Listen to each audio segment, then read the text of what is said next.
Hello and welcome to my humble chainmail abode. Today I will be showing you how to do a European 4-in-1 weave out of chainmail. All you need to get started is 2 pairs of pliers and the ring size of your choice. Today I will be working with 16 gauge 3/8 inch rings. These are from the Ring Lord and these are budded aluminum. There are a ton of different ways that people work with chainmail and how they make it. This is just how I do mine. Some people do, one ring at a time. I prefer to prep all of my rings beforehand, and so that when I really get started on my project, I can just get going. Please do not clock my nails. This one just broke and it's sad. We're not talking about it. But let's talk about rings a little bit. Like I said, I'm working with 16 gauge 3/8 inch rings. This creates a little bit more of an open weave, which is not what everyone's going for. I needed this size for a certain project, and I figured since they're a little bit bigger, it would be easier to demonstrate and show you guys what I'm doing. These are what the rings look like straight out of the bag. They're a little bit offset, they're a little bit open. So to do the prep work, we need to either open or close these rings to get them ready to make 4-in-1s. And for reference, this is what one 4-in-1 looks like. We'll call this a unit. This is one 4-in-1 unit. As you can see, there's one ring in the center and there's 4 rings that hang off of that one ring. So 4 in 1. To get started, these are all rings straight from the bag. This is what they look like from the shop. So I'm gonna take in my left hand, this is my non-dominant hand, I'm right-handed. So I sort of use this as like my clamping hand, and then my right hand is doing all the work. So we're gonna make a pile of closed rings. So to do that, I clamp it in my left hand, and then my right hand sort of cranks back, and then I use both my hands to kind of twist that in. You'll hear a little bit of a clicking sound, and that is just the metal really butting up against each other. Butted rings, get it? So you want to go for as flush of a finish as you can. This will help prevent snags of your hair or your clothing. So you're really going for that really tight closure there. And you can see it's a pretty flush finish. All of this prep work is incredibly boring. This is not the fun part of your project. I usually do this when I'm watching TV. I can just kind of sit on the couch with a couple bowls full of rings, and I will sit for endless hours and just process. I will do this for a very long time. But when you finally get to your project, it's gonna feel like it goes by so much faster because you're not having to like stop every 5 minutes and prep a whole bunch of rings. So this is just how I prefer to do it. Do whatever makes it feel fast for you. Okay, so once you have your whole little pile of closed rings, we're gonna set those aside.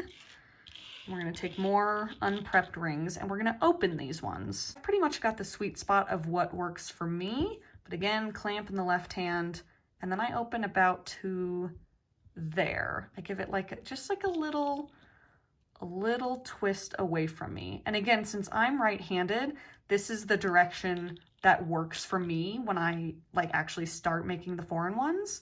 If you're left-handed, I think you would maybe want to go towards you. But this is what I do. And in an effort to not have to put my pliers down, pick them up, put them down a million times, I've sort of got a pattern where I can still hold them both in my hands and I'm just kind of picking up with these 2 fingers. Because it can get kind of exhausting to have to like pick your pliers up a gazillion times. There we go. Now we've got a little pile of open rings. So once you got your closed pile, your open pile, we're gonna start making 4-in-1s.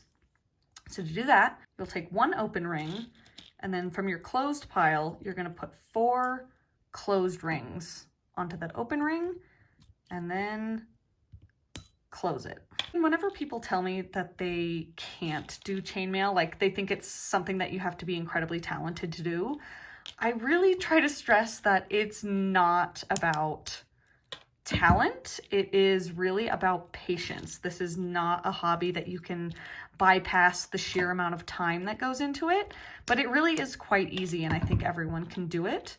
Okay, so now that you've got a pretty good bunch of 4-in-1s, you're going to also want to have a pile of open rings left over because this is what you're going to use to start connecting these. Having the base of what it looks like is really important. This is just, again, how I look at it and how I use it. But this is the orientation that you're always going to want to start out with. So you've got your 1 ring in the center, that's like sort of pointing towards me. And then these 4 rings on the outside are all pointing away from me. So it can be kind of hard to find this, but you know, you can kind of toss it down a few times and straighten it back out into this orientation. So to add on to that, I'm gonna get another one in that orientation, and then I'm gonna put it below it, above it, beside it, doesn't really matter. So to really start connecting these, what you're doing is sort of pretending like, okay, you've got 4 here now, and you're putting the 1 in that will create another 4 in 1 right there, but it's connecting them. So to do this, let me ring in. I'm gonna work from this top right ring. You're gonna go down through there, down through this bottom right one, over and underneath this ring, and then under this top left ring. Hold that there, and then you close all of that. So now you have 2 4-in-1s connected to each other. Let's get another one in there.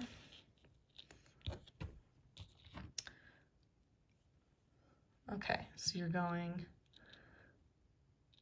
down, down, under, under, and close. So now we're cooking. Let me come back out, see how much we've done here.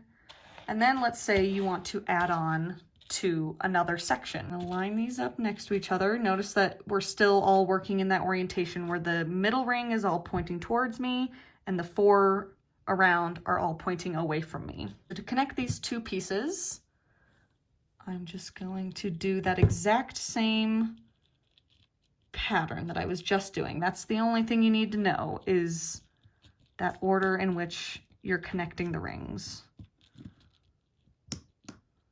So there, we've got our first one. You just keep working your way down. I like that these rings are a little bit more open for the purposes of teaching, because I feel like you can see a little bit more of what's going on and where exactly I'm putting this. And like I said, how I'm right-handed, so this sort of being the loop that or like the end that I'm leading with really helps, because it's kind of like you're just hooking them all on that end.